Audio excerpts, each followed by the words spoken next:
सह नौ भुनक्तु सह वीर्यं करवावहै तेजस्विनावधीतमस्तु मा विद्विषावहै। ओम शांति शांति शांति। वैदिक जीवन पद्धति की इस कक्षा में आप सबका हार्दिक स्वागत है, अभिनंदन है। चर्चा चल रही है प्राणायाम की और वेदों में भी इसका बहुत उपदेश किया गया है। हमने अथर्ववेदीय प्राण सूक्त का भी स्वाध्याय किया था और जिसमें प्राण के विषय में इतना महत्व बताया है, इतना इसका गुणगान किया है, प्राण की महिमा को हम सुन करके जान करके वैसा ही जब हम अपने जीवन में व्यवहार में या अपनी दिनचर्या में इसको स्थान देते हैं तो निसंदेह हमारा जो व्यवहार है वो निश्चित रूप से अच्छा होता है, हमारे गुणकर्म स्वभाव अच्छे होते हैं। प्राणायाम की साधना करने से व्यक्ति निर्मल हो जाता है और इसकी निर्मलता परम आवश्यक भी है, क्योंकि हम जन्म जन्मांतरों के जो पाप हैं, जो हमारे अंदर कुसंस्कार हैं, उसको हमको दूर करने का ये परम साधन परमेश्वर ने दिया है। इस परम साधन को अपना करके यदि हम इस भवसागर से नहीं तर सके तो फिर बहुत विलंब हो जाएगा। हम सबका कर्तव्य है कि ये जो विज्ञान हमको मिल रहा है उस विज्ञान का हम लाभ लें, उसको आत्मसात करें। प्राण का चूंकि यह क्रम चल रहा था तो आज हम प्राण के प्रकार के विषय में चर्चा करेंगे। यद्यपि थोड़ी सी हमने पहले चर्चा भी की थी, पुनः थोड़ा सा और स्पष्टता से इसको समझने का प्रयास करते हैं। लोक में प्रचलित है परंतु हम उसके कार्य को नहीं समझ पाते हैं, उसको जान नहीं पाते हैं। हम उसको समझने का प्रयास करें, क्योंकि ये एक शरीर विज्ञान है। हम अपने शरीर के विज्ञान को भी नहीं समझ पाते हैं, क्योंकि इतना परमात्मा ने इसमें उन्नत व्यवस्था कर रखी है कि बड़े बड़े वैज्ञानिक भी फेल हो जाते हैं इस व्यवस्था को समझने में। इस जो आध्यात्मिक या भौतिक रूप में ये कार्य करता है उसको समझ करके वैसा हमारा व्यवहार हो, वैसा आहार हो, और जिससे हम एक एक पल पल बड़े सजगता के साथ और सरलता के साथ, सावधानी के साथ इस चीज को समझ करके जीवन में उन्नति को प्राप्त करें। उन्नति ही हमारे जीवन का ध्येय हो, अवनति नहीं। और कोई भी नहीं चाहता है कि अवनति उसकी हो, लेकिन इस विज्ञान को समझ करके जितना कोशिश कर सकते हैं। तो प्राण के प्रकार के रूप में आज हम थोड़ी सी यहाँ पर चर्चा करेंगे कि कहा कि प्राण साक्षात ब्रह्म से अथवा प्रकृति रूप माया से उत्पन्न है, प्राण गत्यात्मक है। इस प्राण की गत्यात्मकता सदा गतिक वायु में पाई जाती है। एक अर्थ में प्राण वह सवार है जो वायु रूपी घोड़े पर बैठ करके यात्रा करता है। अतः गौणी वृत्ति से वायु को ही प्राण कह दिया जाता है। कोई लोक में भी खूब प्रचलित होता है, किसी का जो एक कार्य है उस कार्य के नाम से उसको कभी बोल देते हैं। कोई चालक है किसी वाहन को चलाने वाला तो उसी को बोल देते हैं। किसी ने जो है रिक्शा चला रहा है तो उसको बोल देते हैं रिक्शा। यद्यपि वो चलाने वाला है, उसको संचालित करने वाला रिक्शा वाला नहीं बोलते हैं, ए रिक्शा इधर आ। तो रिक्शा वाले के ऊपर जो है आरोपित है। जैसे और कोई भी निर्जीव वस्तु है और वो हम धारण करते हैं, जैसे माना कि कोई टोपी लगाता है, कोई पगड़ी बांधता है, कोई साफा बांधता है, अनेक प्रकार से, और भीड़ भाड़ में हम नाम नहीं जानते उसका, तो यही बोलते ए टोपी इधर आओ, ए पगड़ी इधर आओ, ऐसा लोक में प्रचलित है। तो ऐसे ही प्राण चूंकि वायु को वा गति गंधनयो हो, जो हमको गति प्रदान करता है, हमारे अंदर प्रगति प्रदान करता है, हमारे जीवन को सुगंधमय बनाता है।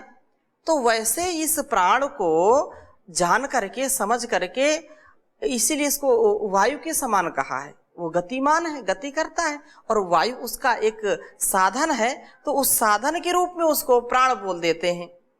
जैसे कोई उदाहरण और अनेक प्रकार से दिए जा सकते हैं। शरीरगत स्थान भेद से एक ही वायु प्राण अपान आदि नामों से व्याहृत होता है। प्राण शक्ति एक है, इसी प्राण को स्थान एवं कार्यों के भेद से विविध नामों से जाना जाता है। देह में मुख्य रूप से 5 प्राणों का जो है कार्य होते हैं। ये 5 प्राण जो उपप्राण हैं, इनके कार्य से, इनके गुण से इनको अलग अलग नामों से जाना जाता है। प्राणवायु तो एक ही कार्य करती है, लेकिन कहाँ किस स्थिति में, कहाँ किस भाग में, उसका नाम अलग हो जाता है। ऐसे ही मनुष्य हम समझें उदाहरण में, तो कोई जो है हरियाणा में जन्म किसी का हुआ है, किसी का जो है मध्य प्रदेश में हुआ है, किसी का गुजरात में हुआ है, किसी का महाराष्ट्र में हुआ है। तो व्यक्ति तो एक ही है, व्यक्ति एक है, लेकिन उसको देश काल की परिस्थिति में उसको, किसी को गुजरात में जन्म हुआ तो गुजराती बोल दिया, किसी को जो है महाराष्ट्र महाराष्ट्री बोल दिया, किसी को बिहार में जन्म लिया तो बिहारी बोल दिया। स्थान विशेष से उस व्यक्ति को भी जो है उसकी संज्ञा ऐसे नाम रख देते हैं। किसी का जन्म अमेरिका में हुआ है तो अमेरिकन हो गया, किसी का जन्म भारत में तो भारतीय हो गया।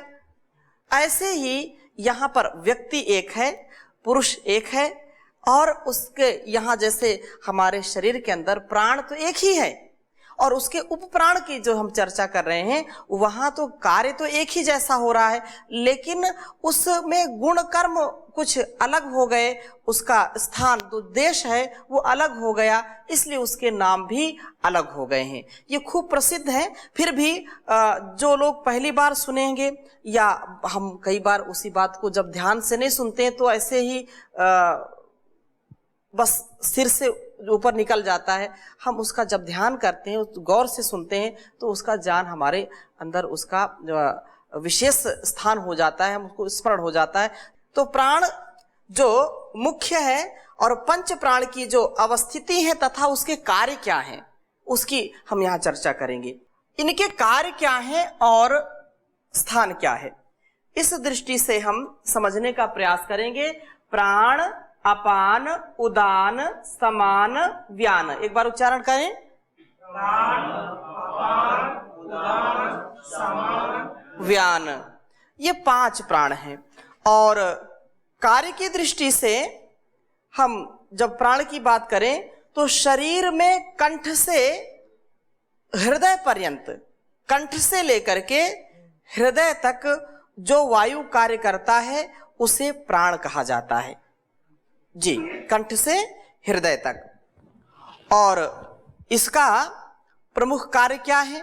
यह प्राण नासिका मार्ग, कंठ, स्वर तंत्र, वाक इंद्रिय, अन्न नलिका, श्वसन तंत्र, फेफड़ों तथा हृदय को क्रियाशीलता तथा शक्ति प्रदान करता है। हृदय से लेकर के ऊपर तक की जो भी हमारी क्रियाएं हैं, जो भी हमारी चेष्टाएं हैं, उसमें कौन कार्य करता है? प्राण कार्य करता है। श्वासों का लेना, और ये जो वाकेंद्री है, हमारी वाणी है, वो भी इसी के सहारे, इसी के शक्ति के द्वारा कार्य करती है। हाँ, स्वर भी है, नासिका मार्ग जो श्वसन हो रहा है, स्वर तंत्र जो भी गाना है या बोलना है, इसमें जो लहरियां हैं वो प्राण के कारण होता है। और जितना प्राण सबल होगा व्यक्ति का, उतना ही उसका गान, मतलब गायन शैली भी अच्छी होगी, उसका संभाषण भी अच्छा होगा। इस स्वर का विशेष महत्व है। और स्वर तंत्र, वाक इंद्रिय जो है वाणी अपना कार्य करती है। अगर इसमें प्राण ना समाहित हो, प्राण इसमें ना संचरित हो, तो जुबान पलटेगी ही नहीं, उच्चारण ही नहीं होगा। इसलिए यह प्राण विशेष है। और श्वसन तंत्र जो हमारा फेफड़ा है, वो फेफड़ों एवं हृदय को क्रियाशील करना प्राण का मुख्य कार्य है। यदि हमारे फेफड़े कार्य न करें, हमारा यदि हृदय काम न करे, ये हमारी नासिका कार्य न करे, तो फिर हम जल्दी ही मतलब ज़्यादा जीवन को हम जी नहीं सकते हैं। सही गति यदि नहीं होगी तो अधिक देर तक इसमें हमारा इस शरीर में रहना अर्थात आत्मा का टिकना मुश्किल हो जाएगा। और दूसरा अपान, जो नाभि से नीचे मूलाधार पर्यंत रहने वाला है, उसको प्राणवायु को अपान कहते हैं। जो नाभि से नीचे मूलाधार, वह जो है अपान वायु, जो वह प्राणवायु है, उसको अपान कहते हैं। और कार्य क्या है इसका? जो मलमूत्र है, आर्तव है, शुक्र है, अधोवायु है, गर्भ का निस्सारण है, इसी वायु के द्वारा होता है। यदि वायु न कार्य करे, ये हमारे जो अपान वायु कार्य न करे, तो हमारा मलमूत्र विसर्जन नहीं होगा। आंतों से जब धीरे धीरे मल अपनी सारी जो है प्रक्रिया से जो भी अवशिष्ट पदार्थ बच जाता है, वो मल के रूप में फिर बाहर निकालने का कार्य, या लघुशंका आदि, दीर्घशंका आदि जो भी हमारी या जो भी प्राणियों का कार्य इसमें निहित है, उसकी गंदगी को बाहर निकालना। शरीर की यद्यपि ऐसे तो गंदगी बाहर निकलती ही है, लेकिन विशेष जो गंदगी है या अपशिष्ट पदार्थ है, जो विजातीय तत्व हैं, वो मलमूत्र के माध्यम से निकालने का काम कौन करता है? अपान का है। जो दूषित वायु है वो निकलती है। जो ऊपर से जो कार्य करता वो तो प्राण का काम है, लेकिन अपान वायु का जो कार्य है वो नीचे से है, मतलब नाभि से नीचे ये कार्य करता है। और तीसरा उदान। उदान में कंठ के ऊपर से सिर पर्यंत जो प्राण कार्यशील रहता है उसे उदान कहते हैं। कंठ के ऊपर कार्य, कंठ से ऊपर शरीर के समस्त अंगों अर्थात नेत्र, नासिका एवं संपूर्ण मुखमंडल को ऊर्जा और आभा प्रदान करता है। जो पिट्यूटरी तथा पीनियल ग्रंथि सहित पूरे मस्तिष्क को यह उदान प्राण क्रियाशीलता प्रदान करता है, उसमें ऊर्जा का आधान करता है। यह हमारे मस्तिष्क को क्रियाशील करता है, विकसित करता है, उसमें कोई भी जो है खराबी नहीं आने देता है, सदा उसको क्रियाशील करके रखता है। जो हमारा स्मरण शक्ति है और जो हमारा जो एकाग्रता का भाग है, वो इसी के कारण विशेष रूप से कार्य करता है। और चौथा जो समान, यह विशेष रूप से हृदय के नीचे नाभि पर्यंत, हृदय से नीचे नाभि पर्यंत शरीर में क्रियाशीलता को प्रदान करता है, क्रियाशील होता है, उस प्राणवायु को समान कहते हैं। कार्य इसका विशेष क्या है? यकृत, आंत, प्लीहा एवं अग्नाशय सहित संपूर्ण पाचन तंत्र की आंतरिक कार्य प्रणाली को नियंत्रित करता है। ये अंदर कार्य करता रहता है, अपना पाचन शक्ति है या जो आंतों में क्रियाशीलता है, प्लीहा एवं अग्नाशय आदि संपूर्ण पाचन तंत्र को, यदि पाचन तंत्र ठीक नहीं है व्यक्ति का, अन्न का परिपाक ठीक से नहीं हो पाता है, तो व्यक्ति व्याकुल हो जाता है, उसको भोजन अच्छा नहीं लगता है, उसकी भूख मर जाती है। ये विशेष रूप से जब उसका परिपाक करता है, जितना अच्छा भोजन पचेगा उतना ही व्यक्ति स्वस्थ होगा। यदि व्यक्ति को कुछ भी खिलाओ और उसको भूख नहीं लगती है, भोजन उसका पचता नहीं, ऊपर से जैसा खाया वैसे नीचे से निकल गया, तो उसका कोई भी प्रभाव शरीर के ऊपर पड़ता नहीं, बल्कि उल्टा हो जाता है। जैसे कितनी भी हम पौष्टिक चीजें खाएं, दूध, दही आदि कोई भी चीज खाएं, हमको वो पचता नहीं है, तो हमारे शरीर को और कमजोर करके चला जाता है। ऊपर से जैसा खाया और अंदर से पचा नहीं, वैसा निकल गया। तो हमारे शरीरगत जो ऊर्जा है उसको भी नष्ट कर देता है वो। जैसे किसी के अंदर खराब विचार आ गए, खराब आहार, खराब विचार, वो यदि उसको हजम करने की क्षमता उसके अंदर नहीं है। एक व्यक्ति ये है कि जानवान है और उसको कोई भी गलत विचार आता है तो उसको संतुलित करता है और उसको हजम कर लेता है, वो भी एक बात है। और जो भोजन है अधिक कर लिया या सिस्टम ठीक नहीं है, पाचन तंत्र ठीक नहीं है और वो उसने ज्यादा किया या कम ही किया लेकिन पचा नहीं सका। कुछ लोग थोड़ी थोड़ी बातों में नाराज हो जाते हैं, उनको बात हजम नहीं होती, पचती नहीं, ऐसा लोक में प्रचलित है कि उनको बात पचती नहीं भाई। वो परम पुष्पावजी महाराज कहते हैं ना कि निंदा स्तुति से बचना चाहिए व्यक्ति को। तो कुछ लोग निंदा में ही या पारुष्य, दूसरों की चुगली करना, ये बहुत बड़ा अवगुण है, वो दुर्गंधी को फैलाता है। ऐसे ही जो भोजन पचता नहीं है और जैसा खाया वैसा निकल जाता तो दुर्गंधी ही फैलाता है। हमारे विचार यदि अच्छे हैं तो हमारा यश बढ़ेगा। और विचार से हम यदि संकीर्ण हैं, विचार हमारे जो भी हमने सुना है वो पचता नहीं, अनाप शनाप कुछ भी दूसरों को बोल देते हैं जो उचित नहीं है, तो हमारा यश, हमारी कीर्ति भी दूषित होती है।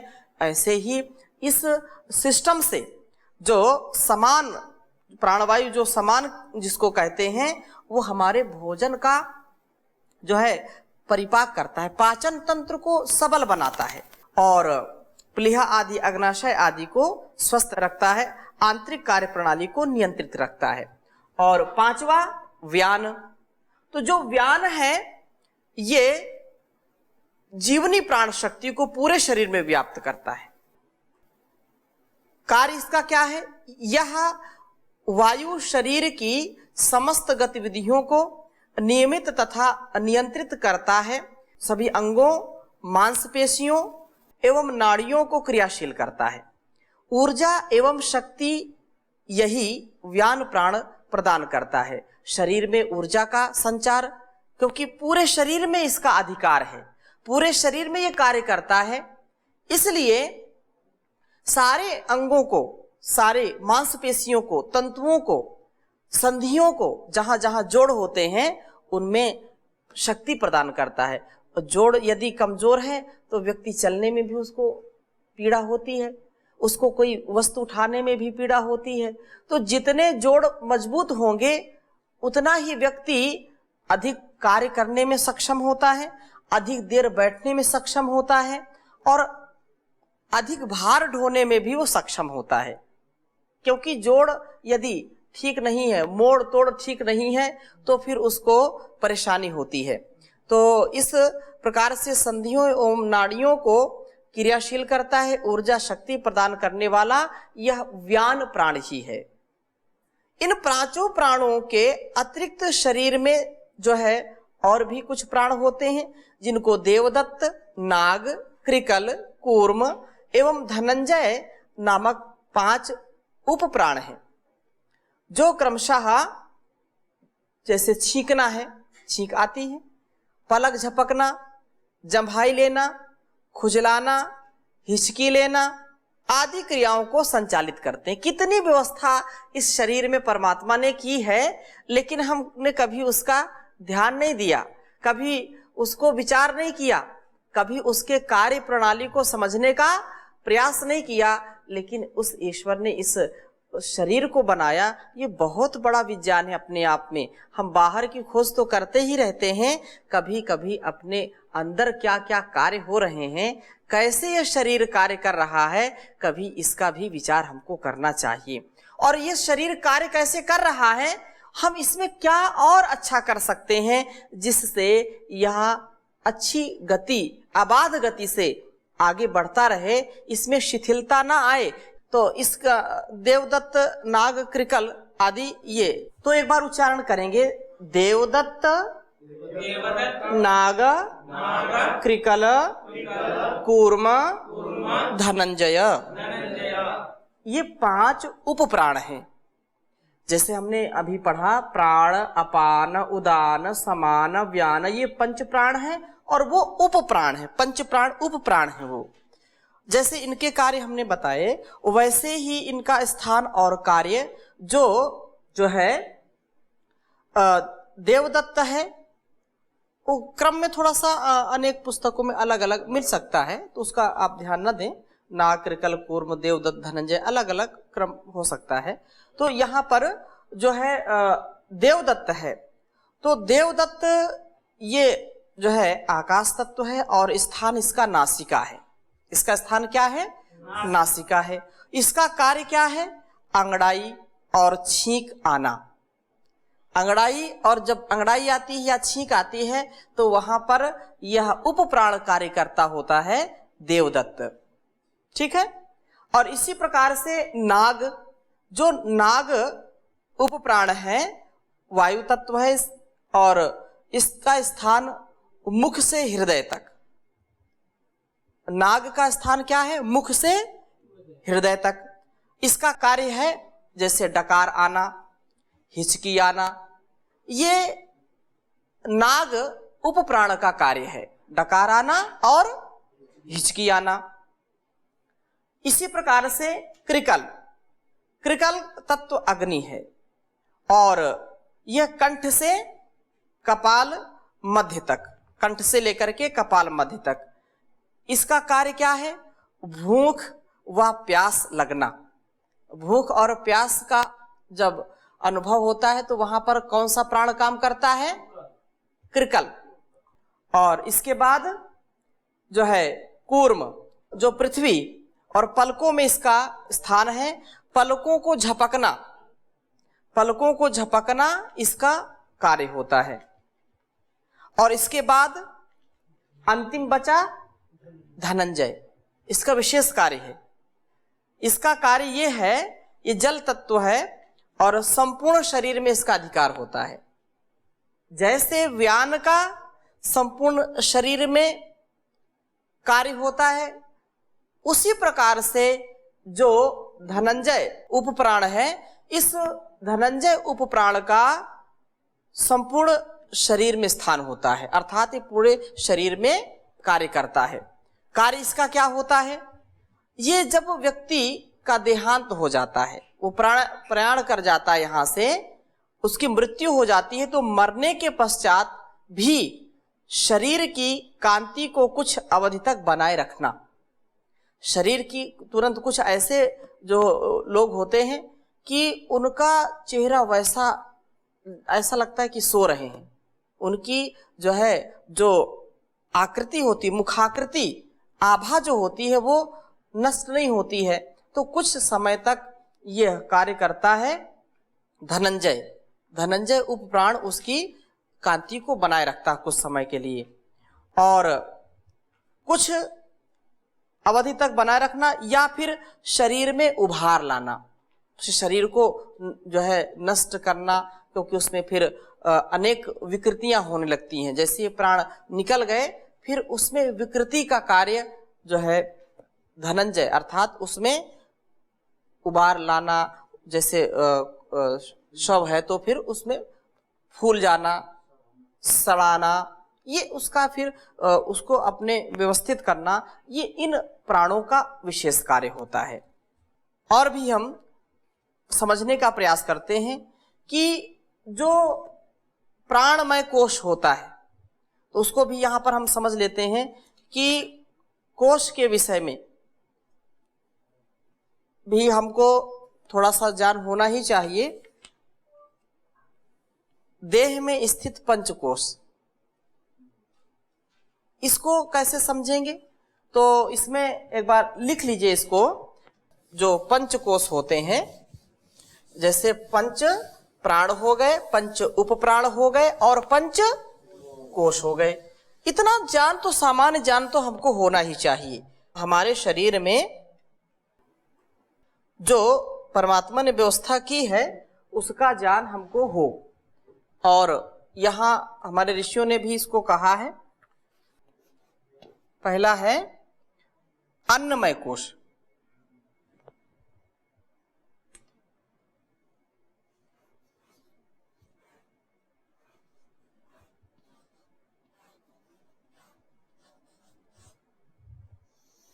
अन्नमय कोश,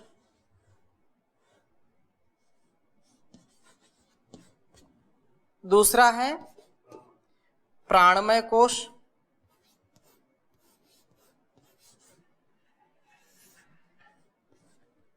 तीसरा है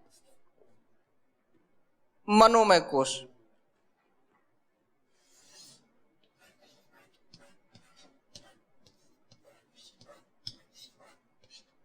मनोमय कोश। और चौथा है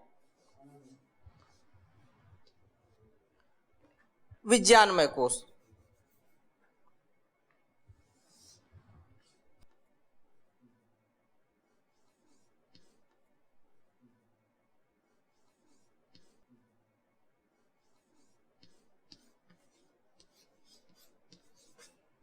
विज्ञानमय कोश और पांचवा है आनंदमय कोश। ये मैं प्राणायाम रहस्य नामक पुस्तक से आपको बता रहा हूं, अन्य पुस्तकों में हो सकता है क्रम कुछ। आनंदमय कोश इधर लिख दीजिए। पांचवा क्या है? आनंदमय कोश।